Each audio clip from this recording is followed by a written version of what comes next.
My journey to visit 40 countries before I turned 40 took me to the timeless city of Kanazawa. I ate some good food, took in some amazing and historic sights, and before I knew it, it was time to hit the road on my way to country number 2. When I see her growing high, but I keep fighting you and everything. Oh, and I've seen you for a while. Beauty, I found you. Started small, now you be beauty queen. Love more inside than what's seen. Beauty queen.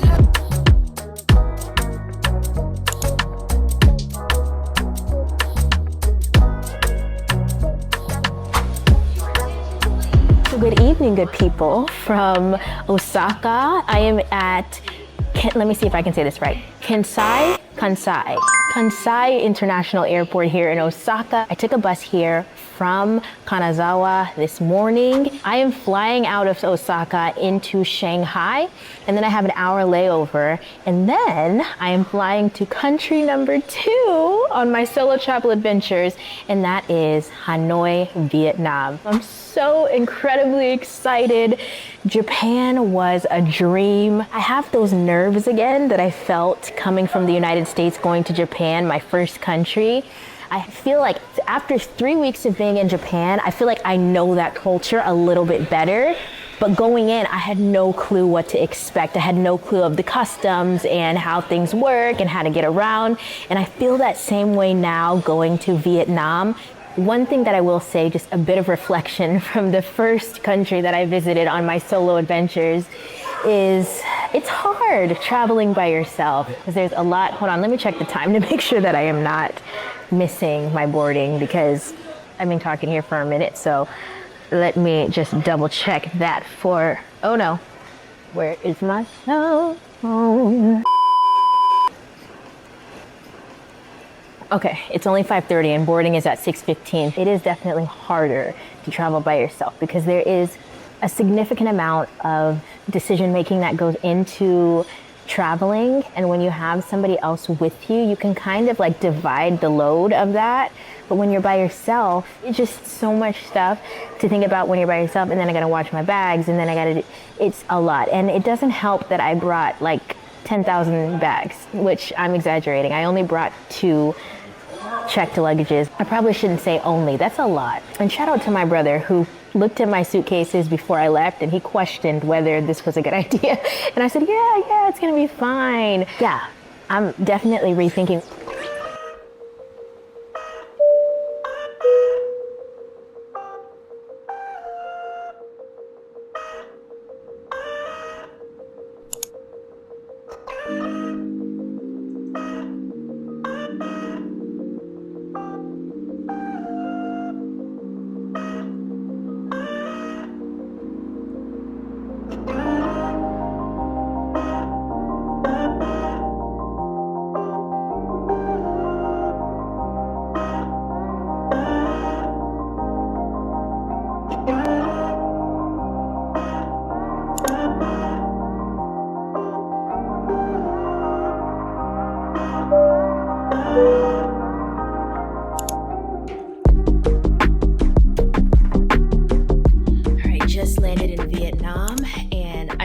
So tired right now. I slept on the plane a little bit and I woke up so groggy, but I am on my way to the sleep pod to get some rest. So let's go check it out. Let's take a quick pause here because I didn't actually record what happened next, so let me fill you in. Here's the deal. Turns out there are 2 different airport sleep pods, and of course, I booked the one in the wrong terminal. The woman at the counter told me I could either pay extra to stay at this one or grab a taxi to the other terminal. I figured I'd try my luck at getting a taxi, but the second I stepped outside, a swarm of taxi drivers surrounded me, some even trying to grab my bag. It was super overwhelming, so I quickly turned around and headed back inside, deciding to just pay the extra money to stay here.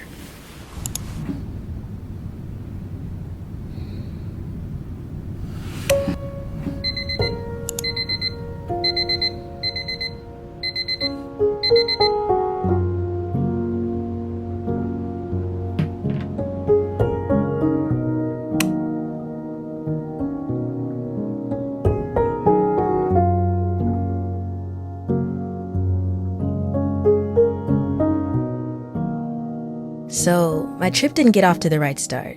Through many faults of my own, I will admit, and then came the culture shock. The honking streets packed with motorbikes, the unfamiliar scents in the air, the sheer energy of a city that never seemed to slow down. It was overwhelming. But as I watched it all blur past on my way to the hotel, I realized something. Culture shock wasn't just discomfort for me. It was discovery.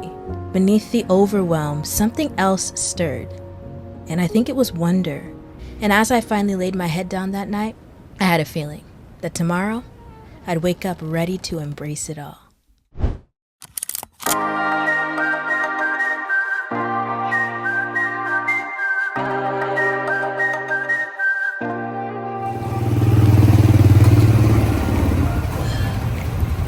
Good morning, good people from Hanoi, Vietnam, specifically Tay Ho, which is where I'm staying. It is a high-density district here in Hanoi, just north of central Hanoi. So I am actually walking 3 miles today to go to Old Quarter, and I'm going to be exploring and eating a bunch of good Vietnamese food. So let's go. My first stop of the day, of course, had to be pho. The joy of eating pho is in the details. The fresh herbs, the spicy kick, the broth that's been simmering for hours. It's a meal that tells a story with every single slurp. It's not just a dish, it's an experience. The ingredients were so fresh and the aroma, unbeatable. The seats were communal, which meant sitting next to strangers, but those strangers quickly became new friends. They shared tips on how to garnish the pho just right, and with each bite, I realized just how much more this bowl of noodles meant to everyone here. That was so good. That was straight fire. It was so tender. The noodles were tender. The beef was tender. The soup was rich and so flavorful. And what made it an even better experience was the fact that it was communal dining because it was so packed in the place. And so I got to sit across from a woman from Saigon who kind of showed me the ropes on how to eat the noodles properly. So it was a really good experience. And she also gave me a suggestion on where I should get the best egg coffee.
Of course, I had to stop by the Vietnamese Women's Museum, which absolutely blew me away.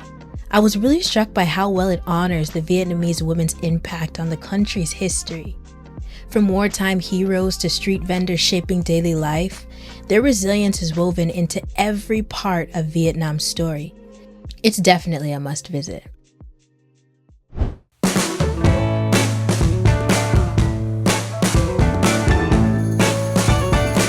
After grabbing lunch at a Vietnamese restaurant, I made my way to Hon Quam Lake, a quiet escape in the middle of the city. It was such a peaceful contrast to the energy of the streets nearby. But what really caught my eye were the families and couples in traditional ao dai, taking photos, capturing moments that felt special even to just witness. It felt like a small glimpse into everyday life in Hanoi.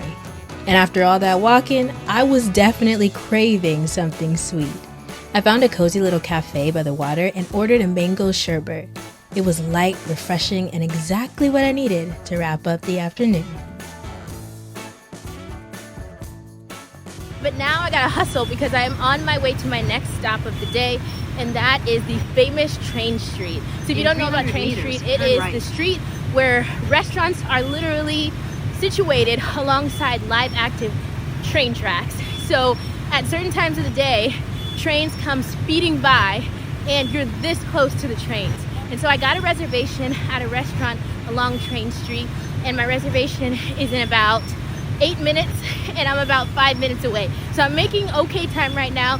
The next train comes in about 20 minutes.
It was exhilarating. Oh my gosh, that was such a once-in-a-lifetime experience. Being so close to that train, I went ahead and ordered an egg coffee here. This rich, creamy drink was created in the 1940s when milk was scarce, so egg yolk was whipped with sugar and coffee to create a frothy dessert-like treat. It was sweet, bold, and unlike any coffee I've had before. What a cool experience. That was so fun. And the egg coffee was delicious. I would 100% recommend you trying it. I'm headed to my last food stop of the day, and I'm going to try some banh mi. I keep finding you in everything. When I see you in her eyes, I keep finding you in little things, like watching her running by. Don't quite know if I should cry or smile when I see her growing high. But I keep finding you in everything, oh, and I've seen you for a while. Beauty, I found you. Started small, now you be beauty queen, oh. More inside than what's seen. Beauty queen, oh. On your side, with your team. Beauty queen, oh. Started small, now you be beauty queen.